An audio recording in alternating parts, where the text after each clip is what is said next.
Warning, this webcast might satisfy the definition of Godwin's law.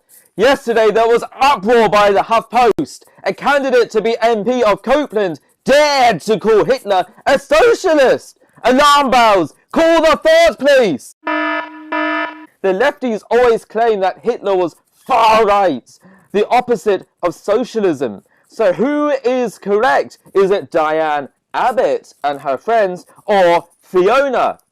Was Hitler a lefty or a righty? Fiona said, I keep telling lefties Hitler was a socialist, and they always deny it. Shock! Horror! Hitler might have been on the left! Nazi is short for National... Socialist? German Workers' Party. Es lebe die nationalsozialistische Bewegung! Es lebe Deutschland! Though perhaps racist socialists might have been far more accurate. However, many people will still deny, despite this obvious word there in the name of his party, that Hitler was socialist. So let us just ask that evil piece of scum himself, Hitler, were you a socialist? On the 1st of May 1927, none other than angry Adolf himself said, "We are socialists. We are the enemies of the economic system." Oh damn! The guy's gone and said it. It couldn't be any clearer. In the words of the sociopath himself, he is a socialist. Case closed. Notice, what did he say that he hates?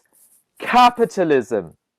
He waged nothing more than a violent world war against conservatives, against capitalists, against the likes of Churchill, which provide inspiration to people today on the right.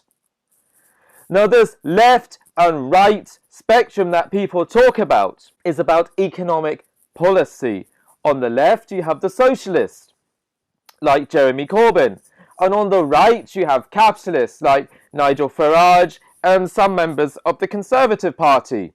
So just remember what angry Adolf said.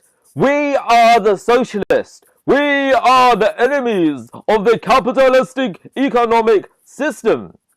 Now, some people are going to insist that these quotes must be false. They've never seen them before, but they don't fit their agenda. They don't fit the way they want to portray the world, so I must have made it up. So, here is a piece of video footage of horrible Hitler himself declaring his passionate love of socialism. Den am meisten belohnt, der sich zu diesem sozialistischen Staat bekennt, das muss er auch am Beginn jedes neuen Bündnisses erfüllen. Diese gewaltige soziale Arbeit, die ist mehr als ein Almosen. Ouch. Well, that's rather awkward for the liberals, isn't it? Hitler demanded not just his followers, his so-called comrades. We know who else used that word, comrades, a lot. Might have been the Soviets. But he also demanded that the German nation join him in supporting socialism, in committing to the ideal. Some right-winger he is. He wanted big government. He wanted big education. He even wanted thought control. Now, who does that sound like? Oh, dearie me, that sounds just like Jeremy Corbyn, the leader of the Labour Party. Is it any wonder then that Red Ken had to resign for anti-Semitic comments? Es lebe die nationalsozialistische Bewegung! Es lebe Deutschland! Hitler also hated political dissidents. He hated those who challenged his political thoughts. Does that not sound like the average student union at a university, where those who don't support Green Party, Marxist or Labour ideas are shut down, where those who support the Conservatives or Ukip are not welcome on campus and often aggressively bullied, even sent death threats? We've seen Milo Yiannopoulos had to be escorted by the police away from UC Berkeley just last week because he was attacked by rocket bombs and stones. And at many universities throughout Britain, we have so-called safe spaces where politically incorrect ideas such as challenging immigration levels are banned as racist. He also hated free speech. That also sounds like universities, where their insistence on these no platforming policies, where people such as Paul Nuttall wouldn't be allowed to speak on campus for fear of indoctrinating students. But they have no problem with people such as Cage, who promote radical Islam, coming onto campus. Hitler also feared armed citizenry. He didn't want the nation to defend itself, or at least the people to. Does that sound like somebody else? How about the campaign for nuclear disarmament, who are passionately speaking out at the moment against Trump? They are certainly socialists. So it's totally a myth that Hitler was a capitalist. He was nothing like Donald Trump. In fact, he wanted more of the industry to be owned by the state, and he succeeded in achieving such. He was economically right alongside communists, such as Mao or Stalin. Yes, communism, not conservatism, not on the right of the spectrum. In fact, Hitler said to Otto Strasser in Berlin on May the 21st in 1930, "I am a socialist." Hitler said, "I am a socialist," and a very different kind of socialist from your friend Count Reventlow. What you understand by socialism is nothing more than Marxism. Oh yes, you can definitely feel passionate undertones of love for the right flowing there. I clearly remember that speech where Nigel Farage said, no, actually I don't remember Nigel Farage ever praising socialism, ever demanding that the people commit to it. Neither did Churchill, nor did Thatcher. Oh damn, darlings, this theory just doesn't work. It doesn't add up. Because there you have, again, Hitler saying he's a socialist. And what you're going to say is, oh, but he criticised Marxism, which is a left-wing ideology. But that doesn't mean he hated everything on the left. The radical difference between Hitler and Marx was that Hitler was a racist. The reason they didn't get on, the reason he hated and fought against Marxism was because communists believed in an international world order, rather like many governments today, such as those who passionately back the EU. As the Nutter himself said, if we are socialists, then we must definitely be anti-Semites. Sounds like the Labour Party.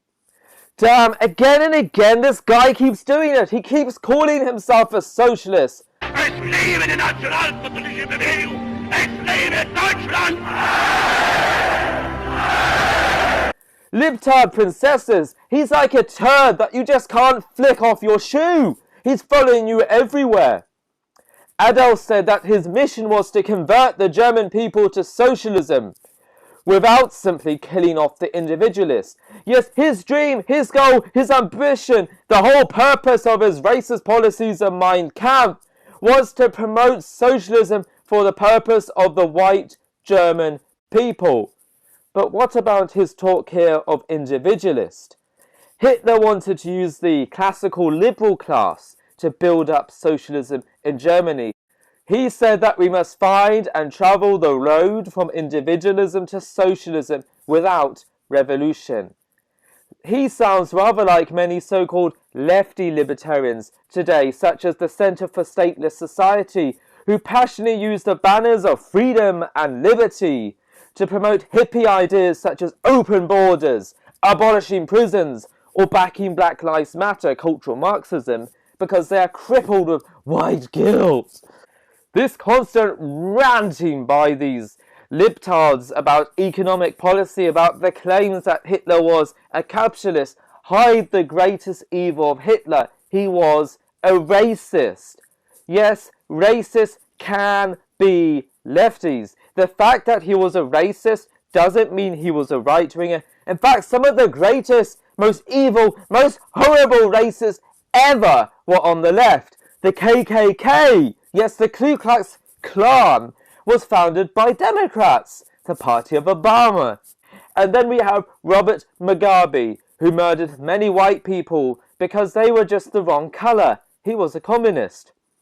And Black Lives Matter, those terrorists who are shooting policemen, are cultural Marxist. And there are many other examples.